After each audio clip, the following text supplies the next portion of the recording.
नमस्कार दोस्तों, मैं कुणाल सिंह आपका स्वागत करता हूं और विषय के रूप में यूनिफॉर्म सिविल कोड समान नागरिक संहिता लेकर आया हूं।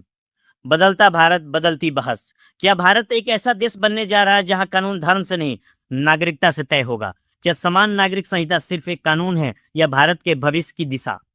आज हम बात कर रहे हैं एक ऐसे मुद्दे की जो सिर्फ कानून नहीं बल्कि भारत के सामाजिक परिवर्तन का प्रतीक बन चुका है। समान नागरिक संहिता, यूनिफॉर्म सिविल कोड, यूसीसी।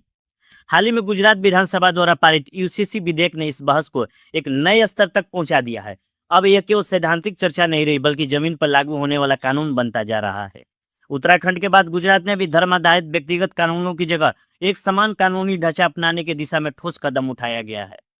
इस कानून के तहत विवाह धार्मिक रीति रिवाजों से हो सकते हैं, लेकिन उनका पंजीकरण यानी रजिस्ट्रेशन अनिवार्य होगा। बहु विवाह पर पूर्ण प्रतिबंध होगा। तलाक के स्पष्ट आधार होंगे। लिव इन संबंधों को कानूनी मान्यता मिलेगी और सबसे महत्वपूर्ण, महिलाओं और बच्चों के अधिकारों की सुरक्षा हो सकेगी। संपत्ति और उत्तराधिकार में लैंगिक समानता सुनिश्चित की गई है और अनुसूचित जनजातियों को इससे बाहर रखा गया है ताकि उनकी सांस्कृतिक पहचान सुरक्षित रह सके। अगर व्यापक दृष्टिकोण से देखें तो यूसीसी अब केवल एक विधिक प्रस्ताव नहीं रहा, यह भारत के बदलते सामाजिक ढांचे, राजनीतिक विमर्श और संवैधानिक मूल्यों का संगम बन चुका है। मुस्लिम समुदाय विशेषकर उलेमा की चिंताएं ऐतिहासिक रही है।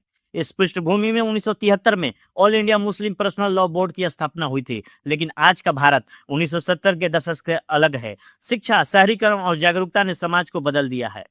यूसीसी का मूल उद्देश्य क्या है? विवाह, तलाक, गोद लेना और उत्तराधिकार जैसे मामलों में सभी नागरिकों के लिए समान कानून। भारत का संविधान भी कहता है, अनुच्छेद 44 राज्य को इस दिशा में प्रयास करने का निर्देश देता है। समय के साथ यह स्पष्ट हुआ है कि अलग अलग पर्सनल लॉ के कारण कई बार महिलाओं और कमजोर वर्गों के अधिकार प्रभावित होते हैं। हिंदू पर्सनल लॉ में सुधार हुए, लेकिन अन्य समुदायों में सुधार धीमा रहा है। और यहीं आता है एक महत्वपूर्ण उदाहरण, गोवा। गोवा भारत का पहला और अभी तक का एकमात्र डी फैक्टो यूसीसी मॉडल, जहां पुर्तगाली सिविल कोड 1867 के आधार पर सभी धर्मों के लिए लगभग समान कानून लागू हैं। पति पत्नी के बीच संपत्ति का साझा स्वामित्व इसे एक सफल मॉडल बनाता है। अब यूसीसी का एक नया रूप लेकर आ रहा है राज्य स्तरीय प्रयोग। उत्तराखंड ने पहल की, गुजरात आगे बढ़ा और अन्य राज्य भी तैयारी में है। यह बहस अब केंद्र बनाम राज्य नहीं बल्कि प्रयोग और अनुकूलन बन चुकी है। इस पूरी प्रक्रिया में लॉ कमीशन ऑफ इंडिया की भूमिका भी महत्वपूर्ण रही है। 21वां लॉ कमीशन ने 2018 में कहा, यूसीसी न आवश्यक न वांछनीय। लेकिन 22वां लॉ कमीशन के दौरान जन भागीदारी ने दिखाया यह मुद्दा अब समाज के केंद्र में है। न्यायपालिका ने भी दिशा दी है। शाह बानो केस और सायरा बानो केस, इन मामलों ने